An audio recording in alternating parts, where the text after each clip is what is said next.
नमस्कार दोस्तों, मैं Vijay Tiwari the book society में आपका स्वागत है। जहां हम आज की इस वीडियो के माध्यम से सब्जेक्ट कोड BHIE 143 के जो महत्वपूर्ण प्रश्नों की श्रृंखला चल रही है, इस श्रृंखला को आगे बढ़ाते हुए इसके क्वेश्चन नंबर 2 की चर्चा करेंगे। और आज जो हमारा क्वेश्चन होगा वो क्वेश्चन ये है कि सन 2002 की राष्ट्रीय स्वास्थ्य नीति की महत्वपूर्ण विशेषताएं क्या थीं। बहुत ही ज़्यादा महत्वपूर्ण क्वेश्चन है ये, जिसकी संभावना बहुत ज़्यादा है पेपर में आने की। क्वेश्चन हमसे ये पूछ रहा है कि भारत सरकार ने सन 2002 में राष्ट्रीय स्वास्थ्य नीति लागू करी थी, तो वो जो स्वास्थ्य नीति लागू करी थी उसकी महत्वपूर्ण विशेषताएं क्या थी। तो देखो, सन 2001 में भारत की जनगणना हुई थी और उस जनगणना के आधार पर भारत सरकार ने स्वास्थ्य नीति की घोषणा करी थी। तो जो ये सन 2002 की राष्ट्रीय स्वास्थ्य नीति थी, इसका उद्देश्य ये था कि जो हमारी हेल्थ सर्विस हैं, यानी कि भारत की जो स्वास्थ्य सेवाएं हैं, इसको बढ़ावा दिया जाए और उसकी गुणवत्ता यानी कि क्वालिटी में भी सुधार लाया जाए। तो सन 2002 की राष्ट्रीय स्वास्थ्य नीति का जो मुख्य उद्देश्य था वो ये था कि भारत में स्वास्थ्य सेवाओं की पहुंच और गुणवत्ता में सुधार किया जाए। और साथ ही साथ सरकार ये चाहती थी कि स्वास्थ्य सेवाओं का बंटवारा करके निजी सेक्टर को भी इसमें एंट्री दी जा सके, यानी कि प्राइवेट सेक्टर को भी हेल्थ सर्विस में बढ़ावा दिया जा सके। इसके साथ साथ सरकार ये भी चाहती थी कि जो शिशु मृत्यु दर है, शिशु मृत्यु दर का मतलब ये कि जब जो भी बच्चा पैदा होता है तो 0 से लेके 6 महीने तक का जो बच्चा होता है वो शिशु होता है। तो ज़्यादातर भारत में क्या है कि शिशु मृत्यु दर बहुत ज़्यादा रहती है। उसका रीज़न है कि बहुत सारी जो गर्भवती महिलाएं हैं उनको क्या है, टीकाकरण नहीं हो पाता, या गांव में जो है चिकित्सालय नहीं होते, जिसकी वजह से वहाँ पर अवेयरनेस नहीं होती, जागरूकता नहीं होती।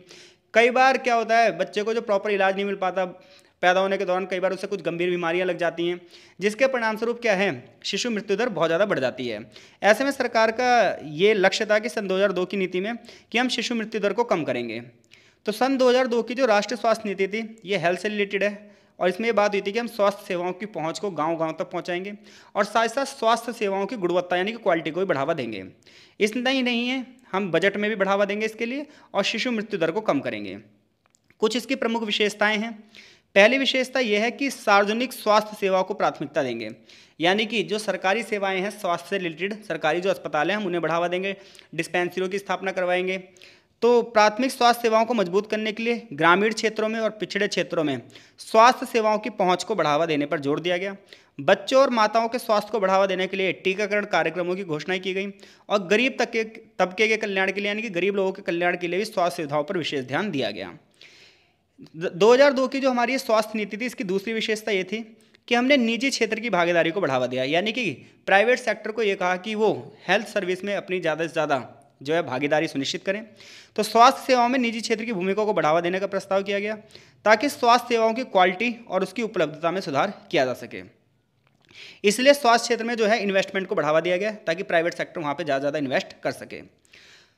तीसरी बात 2002 की नीति की ये थी कि रोगों के नियंत्रण पर भी ध्यान दिया गया। तो नेशनल लेवल पर यानी कि राष्ट्रीय स्तर पर रोग निरोध कार्यक्रम बढ़ावा दिया गया। देखो, किसी भी बीमारी को फैलने से रोकने के लिए सबसे ज़्यादा अवेयरनेस चलानी चाहिए, तो ग्रामीण क्षेत्रों में अवेयरनेस प्रोग्राम चलाए गए और साथ साथ लोगों को प्राथमिक जांच की भी बात की गई। जैसे संक्रामक रोग हैं जो कि एक से दूसरे में फैलते हैं, जैसे टीबी, मलेरिया, HIV, एड्स, तो इससे रिलेटेड लोगों को अवेयरनेस दी जाएगी, इस चीज़ पर भी ध्यान दिया गया। राष्ट्रीय स्वास्थ्य बजट में वृद्धि, ये कहा गया कि 2002 में कि हम GDP का 2% तक जो है किस पर खर्च करेंगे, स्वास्थ्य पर, जो कि पहले 1% से भी कम था। ग्रामीण और प्राथमिक सेवाओं के वित्त पोषण पर जोर दिया गया। इतने नहीं, परिवार नियोजन जैसे कार्यक्रम चलाए गए और जनसंख्या को नियंत्रण करने के लिए भी अवेयरनेस कार्यक्रम चलाए गए। तो परिवार नियोजन कार्यक्रमों को बढ़ावा दिया गया, जनसंख्या को स्थिर किया जाए, लोगों को जागरूकता प्रदान की जाए और तकनीक का प्रयोग किया जाए। राष्ट्रीय शिक्षा, जो राष्ट्रीय हमारी स्वास्थ्य नीति थी सन 2002 की, उसमें जो अगली विशेषता थी कि हमें स्वस्थ कार्यबल का विस्तार करना है, यानी कि जो हमारी कार्य वाली जनसंख्या है 15 से 59 साल वाली, इसको ज़्यादा से ज़्यादा हमें ट्रेंड करना है, प्रशिक्षित करना है और इसके स्वास्थ्य सुविधाओं को भी बढ़ावा देना है। इसके अलावा महिला और बाल स्वास्थ्य पर भी जोर दिया गया कि मातृ मृत्यु दर और शिशु मृत्यु दर को कम करने के लिए विशेष कार्यक्रम लागू किए गए। मातृ मृत्यु दर का मतलब होता है कि बड़े पैमाने पर बहुत सारी जो महिलाएं हों वो बच्चे को जन्म देने के तुरंत बाद मर जाती हैं, या फिर कई बार गर्भधारण की अवस्था में भी मर जाती हैं, क्योंकि उन्हें वो सारी स्वास्थ्य सुविधाएं नहीं मिल पाती जो मिलनी चाहिए। और शिशु मृत्यु दर को मैंने आपको समझा ही दिया है। इसके लिए सरकार ने टीकाकरण कार्यक्रम और पोषण कार्यक्रम को बढ़ावा देने का लक्ष्य रखा था।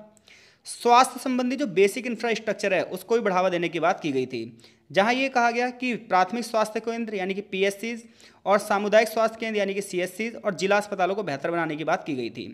और ये भी कहा गया जो हमारे ग्रामीण इलाके हैं जहाँ पर स्वास्थ्य सुविधाएं नहीं हैं, दूर दराज के जो क्षेत्र हैं जहाँ स्वास्थ्य सुविधाएं नहीं है, वहाँ पर भी हम बुनियादी ढांचे का विस्तार करेंगे। आबादी के आयु वर्ग पर ध्यान यानी कि किशोरों को और बुजुर्गों पर बहुत ध्यान दिया गया और स्कूल स्वास्थ्य कार्यक्रमों को भी मजबूत बनाने का सुझाव दिया गया। इसके अलावा इस कार्यक्रम में साझेदारी की बात करें तो पंचायतों के माध्यम से, एनजीओज़ के माध्यम से इसको बढ़ावा देने की बात की गई। तो इस तरीके से अगर आप राष्ट्रीय स्वास्थ्य नीति 2002 की बात करोगे तो कुल मिलाकर राष्ट्रीय स्वास्थ्य नीति 2002 का मुख्य उद्देश्य ये था कि सभी को किफ़ायती दरों पर अच्छी से अच्छी स्वास्थ्य सुविधाएं प्रदान की जाएं और पोषण का स्तर बढ़ावा दिया जाए, शिशु मृत्यु दर और मातृ मृत्यु दर में कमी लाई जा सके और साथ ही साथ ग्रामीण और दूर दराज के क्षेत्र जहाँ पर अभी भी स्वास्थ्य सुविधाएं नहीं हैं, कम से कम बेसिक फैसिलिटी तो वहाँ पर पहुँचानी चाहिए।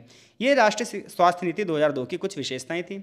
आई होप सो अगर यह क्वेश्चन पेपर में आता है कि भैया राष्ट्रीय स्वास्थ्य नीति 2002 की विशेषताएं बताओ, तो इस क्वेश्चन का आंसर देने में आप सक्षम हैं। मिलते हैं आपसे नेक्स्ट क्वेश्चन के साथ। अगर वीडियो हेल्पफुल है तो कमेंट बॉक्स में कमेंट जरूर करिएगा, ताकि हम पेपर से पहले कम से कम 10 से 15 क्वेश्चन आपको जो है बढ़िया करवा दें, ताकि सारा का सारा जो पेपर है वो वहीं से बन जाए। तो मिलते हैं आपसे नेक्स्ट क्वेश्चन के साथ, तब तक के लिए आपका बहुत बहुत धन्यवाद।